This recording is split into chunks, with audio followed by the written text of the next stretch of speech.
Welcome, my name is Todd Hutchison, and in this session we're going to be looking at where our fears, doubts and limiting beliefs actually come from. Well, you may have heard we use 10% of the brain. Well, psychologists said that in the 1950s, but that actually wasn't what they really said. What they said is we're using 10% of the brain for conscious processing and 90% for subconscious processing. Now between them, there's a filtering system called a critical faculty. And this filtering system is even what you're using right now when you're listening to me. You'll say, yep, let that in. No, don't believe that. Oh, if I get this experience that I've had in the past with what you've just said, and you're basically managing what's going in. In fact, you're distorting, generalizing or deleting a lot of information that's going into your neurology. Once it's in there, and this critical faculty system then actually protects it. In fact, interestingly, when you're first born, this isn't even developed.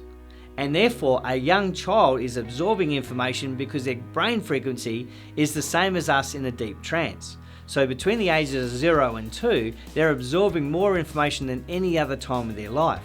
And if you have children and you see them, and you'll notice this because when they fall over, they don't even know if they're hurt or not, so they look up and they look at the parents. If the parents are alerted or going, are you okay? That would indicate through observation that that was a problem, and therefore they might go into tears.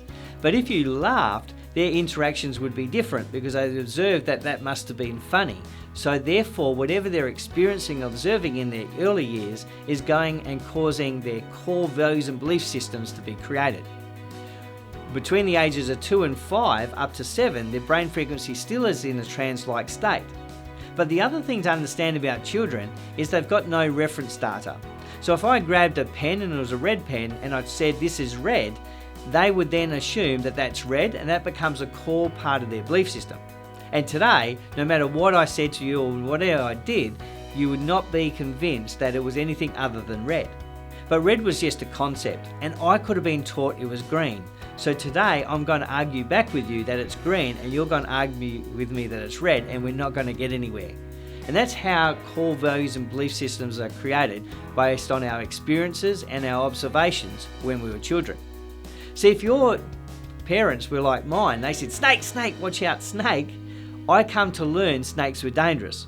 So even though I have not educated myself at all more in snakes, I've got no idea about species. But if I see a snake, I automatically think it's dangerous. But if your parents were snake handlers and taught you that snakes, certain snakes and species were friendly, then you would have a different view.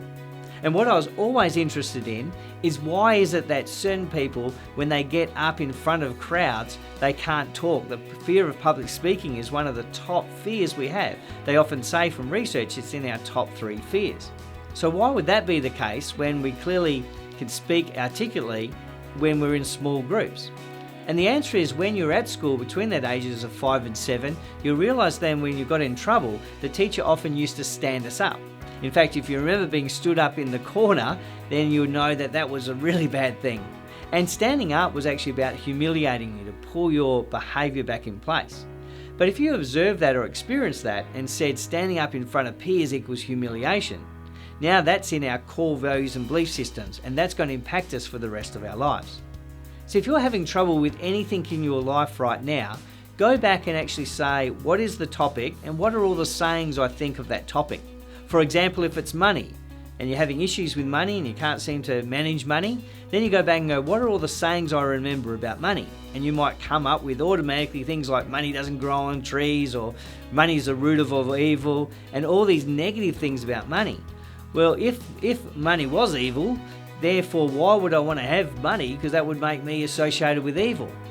So at this point in time, you can consciously go back and say, what are my belief systems? And when you're looking at those, what can I then reprogram myself? Instead of saying money doesn't grow on trees, I could say money's made out of trees because it's paper. And hence I can remap or reframe that fear, doubt or limiting belief so I can get control over it.